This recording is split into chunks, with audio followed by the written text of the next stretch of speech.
This world is filled with so much choice that it's difficult to take a decision which direction to go. That difficulty is real, and thinking harder will not make it disappear. The modern world calls more choice freedom, but when every path stays visible at once, freedom starts to function like a cage. Every option left open becomes another life you might be missing. The moment you choose one direction, the others begin closing, and that feels dangerous. So you stay in the middle, comparing lives you're not actually living.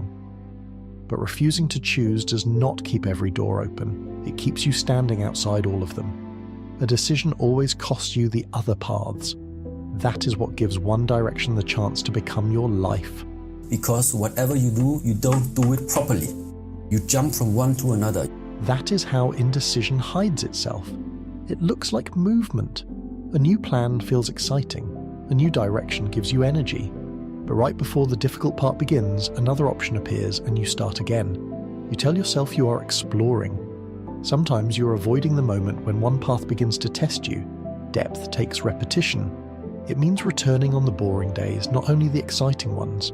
Keep changing direction whenever the excitement fades, and you collect beginnings. Do that for 10 years, and you do not build 10 years of progress. You build 10 first years.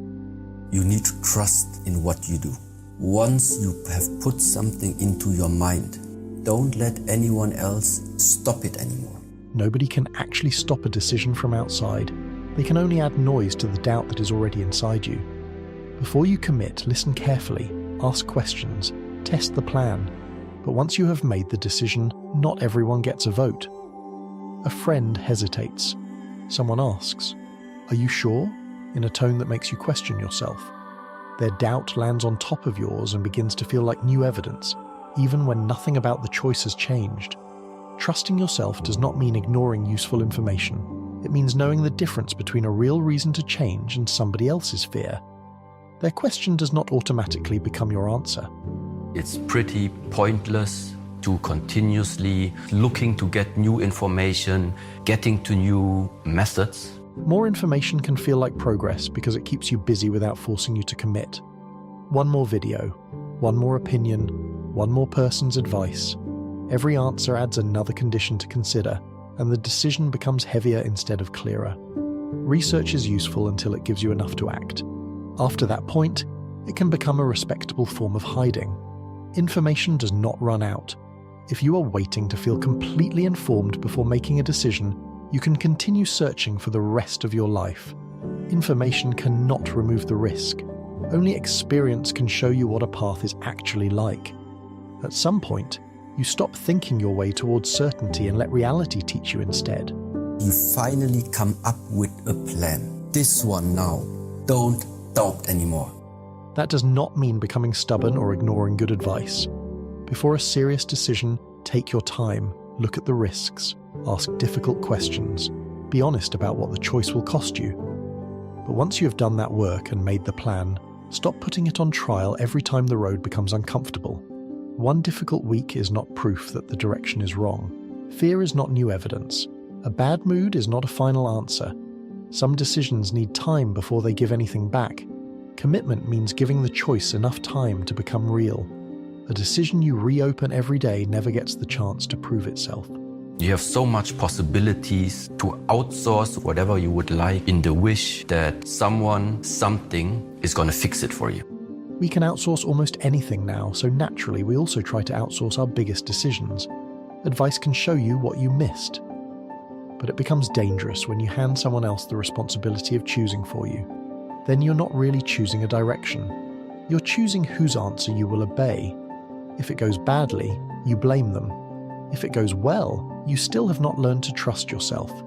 Other people can tell you what worked in their lives. They cannot know what you're willing to give up, what matters most to you, or what you can actually live with. Listen carefully, but bring the decision back into your own hands. The teacher shows the way, the student needs to walk it. A teacher can explain the road, but explanation is not movement. You can understand every step and still be standing exactly where you started. The decision only becomes real when your days begin changing because of it. That means you make the call, begin the work, and return after the first excitement is gone. You do not discover whether a path fits you by studying it from a distance. You discover it by walking far enough to meet its reality. The first step will not answer everything, but it will teach you more than another month of thinking ever could.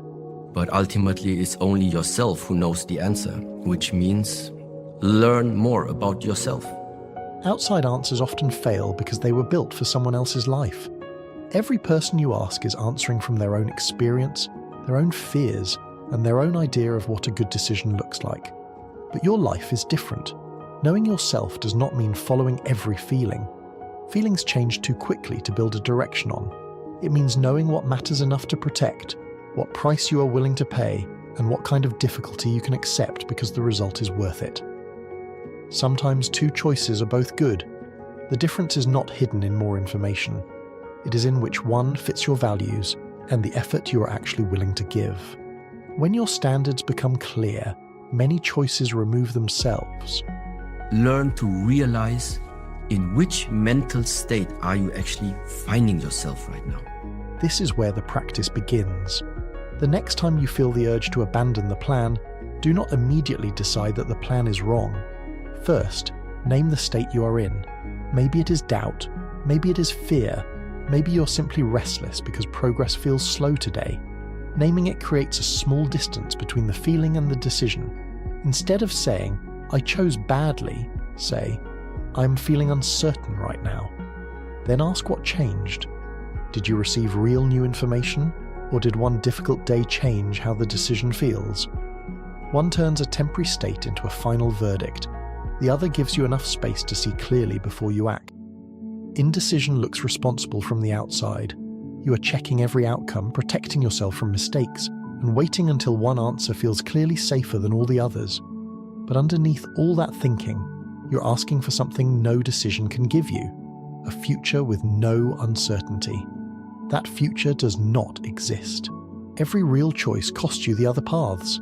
Every direction asks something from you, and sooner or later, every path becomes difficult enough to make the alternatives look easier from a distance. That is not proof that you chose badly. That is part of what choosing means. The real damage is not that doubt appears. The damage begins when every doubtful moment sends you back to the starting point. Then the years pass, but the depth never builds. You gain experience in restarting, not experience in progressing. Research can become part of the same pattern.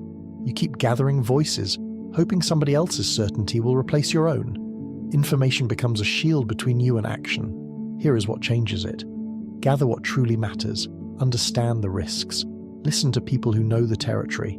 Decide what you value, what you're willing to sacrifice, and what kind of difficulty you're prepared to accept. Then choose. Once you begin, give the path enough time to show you what thinking could not. When doubt returns, do not obey it immediately. Name the state first, then investigate where it came from. Did the facts change, or did one difficult day change how the facts feel? Is it genuine new information, or is fear pretending to be caution? Change the plan when reality gives you a strong reason. Do not change it only because the excitement disappeared. Other people can advise you. Teachers can point towards the path. But nobody else can carry the responsibility of your life, and nobody else can take the steps for you. You do not need the whole road to be visible. You need one direction worth testing, and enough time with it to discover where it leads. You stop waiting to feel certain. You choose, you walk, and through the walking, you become someone who can trust their own decision.